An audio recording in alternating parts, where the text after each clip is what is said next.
जनपद सहारनपुर के देवबंद के रहने वाली 10 मुस्लिमों ने शुद्धिकरण यज्ञ में आहुतियां देकर इस्लाम मजहब को छोड़ा। देवबंद के रहने वाले मुस्लिम कश्यप राजपूत परिवार ने सुबह आश्रम में आकर आग्रह किया कि हम अपने घर से इस्लाम मजहब को छोड़कर आए हैं, आप हमारे शुद्धिकरण यज्ञ की व्यवस्था करिए। मुस्लिम परिवार की इच्छा अनुसार योग साधना यशवीर आश्रम के पीठाधीश्वर स्वामी यशवीर महाराज और आचार्य मृगेंद्र ब्रह्मचारी ने वेद के पवित्र मंत्रों के द्वारा शुद्धिकरण यज्ञ संपन्न कराया। मुस्लिम परिवार ने बड़ी श्रद्धा और आस्था के साथ शुद्धिकरण यज्ञ में घी और सामग्री की आहुतियां देकर सनातन धर्म में घर वापसी की। इस परिवार के बड़े 50 वर्ष पहले किसी कारणवश सनातन धर्म को छोड़कर इस्लाम मजहब में चले गए थे।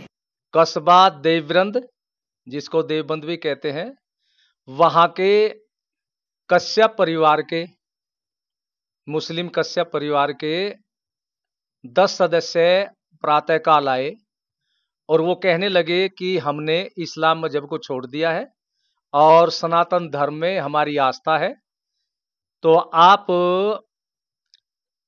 शुद्धि यज्ञ के द्वारा हमें पूर्ण रूपेण सनातन धर्म में प्रविष्ट कराइए।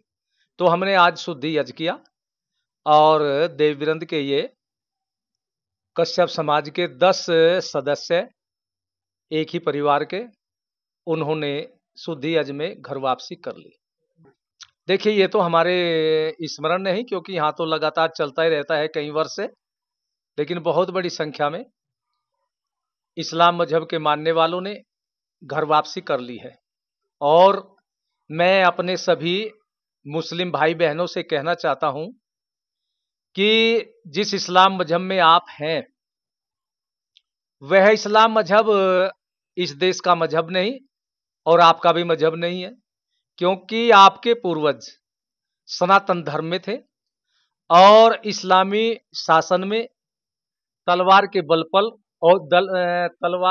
पर और कुछ लालच में सनातन धर्म को छोड़ करके इस्लाम मजहब में चले गए।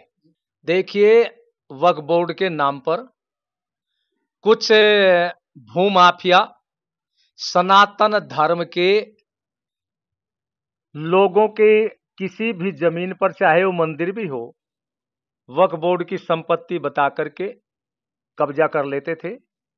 अब वह नहीं होगा और वक्फ बोर्ड का बनाने का उद्देश्य जिस इस्लाम मजहब के गरीब लोगों के लिए था, उन गरीब लोगों को इसका लाभ नहीं मिल रहा था और इस पर जिनका कब्जा था उन्हीं को लाभ मिलता था। लेकिन अब गरीब लोगों को जिनका हक बनता है, वक्फ बोर्ड का लाभ उन्हीं को मिलेगा। इसके लिए मैं भाजपा सरकार जो केंद्र में, उनका बहुत बहुत धन्यवाद करता हूं। देखिए, एक ही परिवार के 10 सदस्यों ने घर वापसी की है